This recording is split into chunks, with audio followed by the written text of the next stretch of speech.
ఆహా, కన్నుల పంటగా ఆ జంట ఎంత ముచ్చటగా ఆడారో.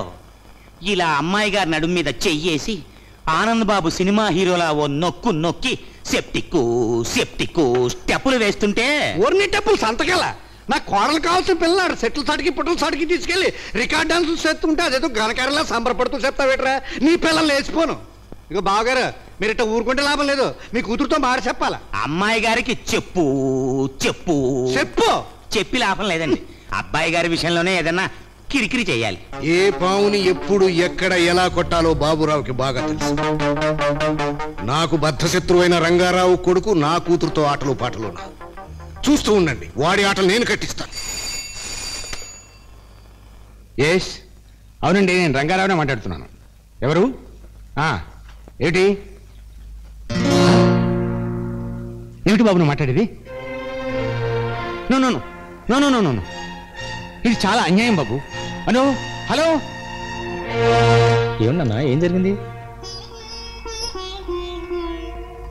ఏం జరిగింది నాన్నగారు? ఎవరండి ఫోన్ చేసింది? పెళ్లి కొడుకు శేఖర్ మాట్లాడాడు శారదా. అతనికి పెళ్లి ఇష్టం లేదట. అయ్యో భగవంతుడా, ఏమిటి కర్మ! పెళ్లి ముహూర్తం దగ్గరికి వచ్చాక ఆ అబ్బాయికి ఏమైందండి? అసలు ఏమంటాడు? కారణం చెప్పలేదు, పెళ్లి చేసుకొని అంటున్నాడు. ఏమిటి ఎందుకనే లోపల ఫోన్ పెట్టేశాడు. ఇష్టం లేదని చెప్పి ఫోన్ పెట్టేస్తే సరిపోతుంది అనుకున్నాడా?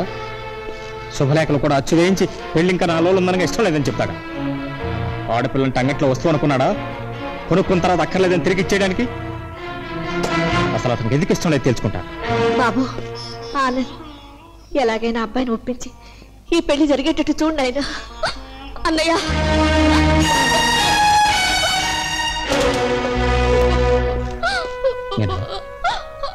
అన్నయ్య, అతను కాదంటే నేను చచ్చిపోతాను అన్నయ్య, చచ్చిపోతాను. అదేం మాటలమ్మా, ఒకవేళ అతనే కనుక కాదంటే అంతకంటే మంచి మనం తీసుకొచ్చి అదే ముహూర్తాన్ని పెళ్లి చేస్తాం. లేదన్నయ్య, నాకు అదృష్టం లేదు. జరిగితే పెళ్లి అతనితోనే జరగాలి, లేకపోతే చచ్చిపోతానన్నయ్య. అవునన్నయ్య, కారణం ఏమిటో తెలుసా? నేను అతని బిడ్డకు తల్లిని కాబోతున్నాను.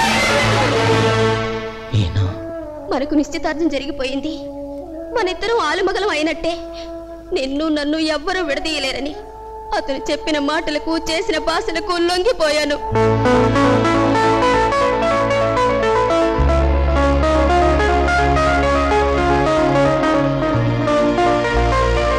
చెల్లెమ్మ, ఊరుకో. తొందరపట్టు నీ తప్పైనా ఈ సమస్య మాత్రం నీ చావు పరిష్కారం కాదు. అందుకే ఎలాగైనా అతనితో నీ పెళ్లి జరిగేట్ చేస్తాను. ఎవరు కావాలి బాబు? ఇంట్లో ఎవరున్నారు? అమ్మగారు అయ్యగారు లేరండి. శేఖర్ బాబు గారు మాత్రం పైన స్నేహితులతో.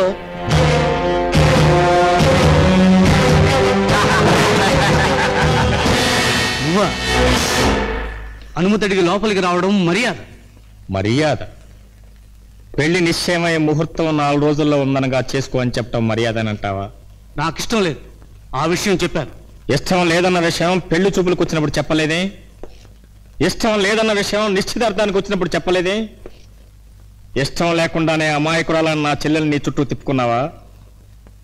ఇష్టం లేకుండానే ఒక మర్యాద గల కుటుంబం నుంచి వచ్చిన ఆడపిల్లని మాటలతో మోసం చేసి తాడి కట్టకుండానే తల్లించేసావా? అబద్ధం. నేను అలాగే మర్యాదగా చెప్తున్నాను, ఇప్పుడు నాతో పాటే వచ్చి నా చెల్లెల మెడలో తాళి కట్టావా సరే, లేకపోతే నీ కాళ్ళు చేతులు కట్టి మోసుకెళ్ళి మరీ పెళ్లి చేస్తాను. కమా. ఏమిటి నీ బెదిరింపు? పెళ్లికి ముందే చెడిపోయిన దాన్ని తీసుకొచ్చి నాకు అంట కట్టాలని చూస్తున్నావా? ఏం కూసావరా?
అతనితోనే జరగాలి, లేకపోతే చచ్చిపోతాను.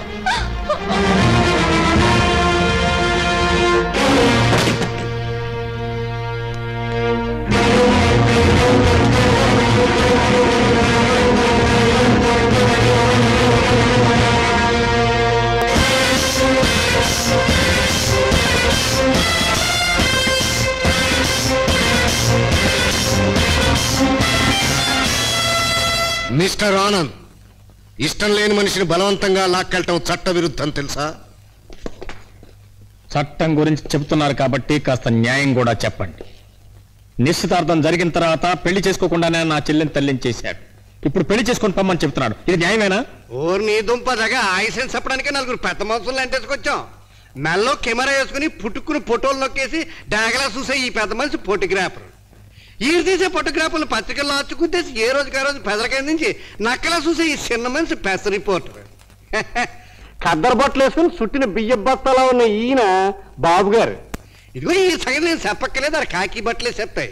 బొక్కలు వేసేసి డొక్కలు పొడి చేసే ఈరు పోలీస్ ఆఫీసర్. వీళ్ళందరినీ వెంట పెట్టి రావటంలో మీ ఉద్దేశం? ఏ విషయంలోనైనా న్యాయం జరగాలన్నది నా స్టేట్మెంట్. ఇప్పుడు నువ్వు నా స్నేహితుడి కొడుకుని బలవంతంగా తీసుకెళ్తున్నావు. ఇది కిడ్నాపింగ్ కనుక నిన్ను పోలీస్ ఆఫీసర్ అరెస్ట్ చేస్తారు. కానీ నీకు న్యాయం జరగాలిగా. అందుకని తాళి లేకుండా ఒక కన్నెపిల్లను పిల్ల తల్లిని చేసిన ఒక దుర్మార్గుడు వైనవంటూ ఇప్పుడు తీసిన ఫోటోలతో సహా పేపర్లో ప్రచురిస్తాడు ఈ జర్నలిస్ట్. ఇది దేశ ప్రజలు చదువుతారు. నీకు న్యాయం జరగాలని పట్టుబడతారు. అప్పుడు కోర్టులో కేసు మొదలవుతుంది. ఈ కడుపు నేనే చేశానంటానికి సాక్ష్యం ఏమిటి? అది ఎవరైనా చేసి ఉండొచ్చుగా అంటాడు ఈ అబ్బాయి. ఈ పాయింట్ గురించే బాబు గారు మీటింగ్ లో ఆవేశంగా చెప్తారు. అలజడి లేవదీస్తారు. ఆ తర్వాత ఆపుతాం గానీ అప్పుడు జరిగేదేటో తెలుసా? నువ్వు బొక్కలోకి వెళ్తావు. కడుపు చేయించుకుని నీ సెల్లెలు కదా ఆంధ్ర అంతా తెలుస్తుంది. అవమానం భరించలేక అది బావిలో దూకుద్ది. జైలుకెళ్ళి కొడుకుని కడుపు చేయించుకుని కూతుర్ని చూసి పరుగు పోయిన మీ నాన్న ఊరేసుకు సత్తాడు. ఇన్ని సాకులు చూసి తట్టుకోలేక మీ అమ్మకి పిచ్చెక్కుద్ది. మీ కుటుంబంలో మిగిలిన రెండో సెల్లెలకి సత్య పెళ్లి కాదు. ఇంకో దారి లేక అది బిజినెస్ లో దిగుద్ది.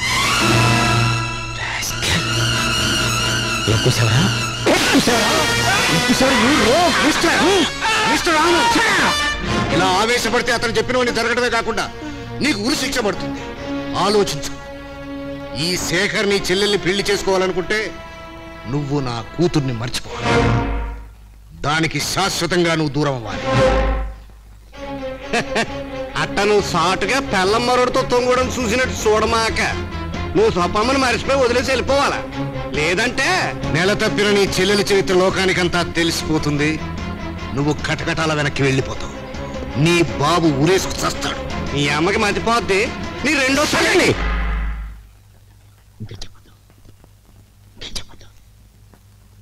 బాబురావు, నాకు కావాల్సిన వెంటనే నా చెల్లెలు పెళ్లి కావటం. దానికోసం నేనేం చేయడానికి సిద్ధంగా ఉన్నాను.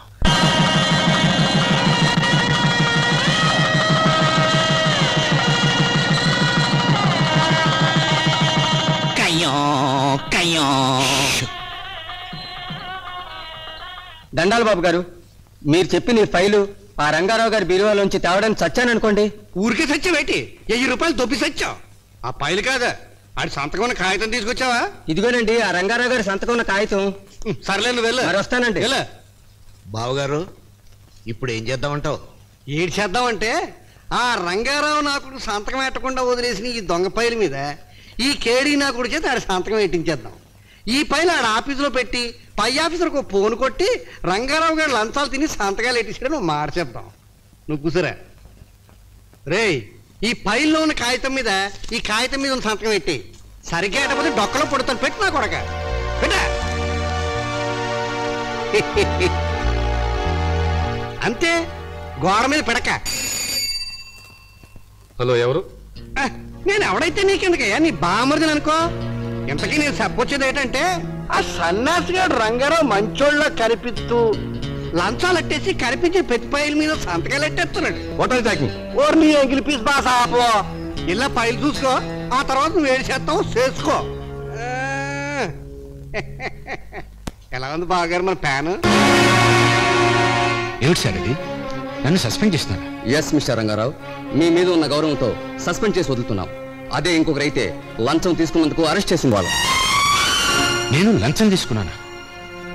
మీరు నమ్ముతున్నారు సార్? మీ సంతకం సాక్ష్యం ఉన్నప్పుడు నమ్మకుండా ఎలా ఉంటాం? నీతికి నిజాయితీకి మిమ్మల్ని ఆదర్శంగా తీసుకునే వాళ్ళం. అలాంటి మీరే డబ్బు కోసం గడ్డి. వృత్తే నా దైవంగా నమ్మి నీతే నా ప్రాణంగా బ్రతికి నన్ను లంచం తీసుకున్న దోషి ఉంటారా? ఇన్నేళ్ల నా జీవిత కాలంలో పస్తులున్నా అప్పులున్నా తప్పుగా 1 రూపాయైనా ఎవరి దగ్గర తీసుకొని నన్ను లంచగొండినంటారా? ఇన్నేళ్ల నా సర్వీస్కి నా సేవకి ఈనాడు ప్రభుత్వం నాకు ఇచ్చిన బహుమానం ఇదా? ఏ మచ్చ నాకు రాకూడదనుకున్నాను, ఏ అపవాదం నా మీద పడకూడదనుకున్నాను, దాన్ని అన్యాయంగా నాకు అంటగట్టి ఇవాళ నలుగురిలోనూ నన్ను దోషం చేసి తల వంచుకున్నట్టు చేశారా? ఇది చాలా అన్యాయం, అక్రమం. I can't bear it.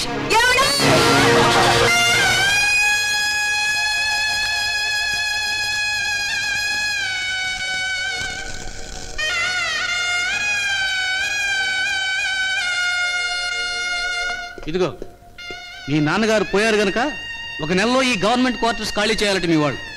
అప్పుడు చెంబు తపాలాతో మన కొంప మీదకి వస్తారేమో. నేను ఒప్పుకోను. అంతగా కావాలంటే 1000-2000 పడేస్తాను. వాళ్ళ దారేదో వాళ్ళని చూసుకోమని.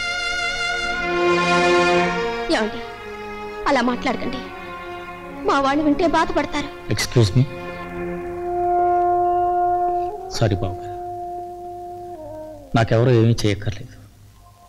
నేను కాస్త కూస్త చదువుకున్నవాడిని. నా తల్లిని చెల్లాయిని పోషించుకోగలను. నువ్వు మాకు చేయవలసిన సహాయం వల్ల మా చెల్లాయిని బాగా చూసుకోవటమే. వస్తా. ఏంటలా చూస్తావు? తొందరగా సర్దు, ట్రైన్కి టైం అవుతుంది.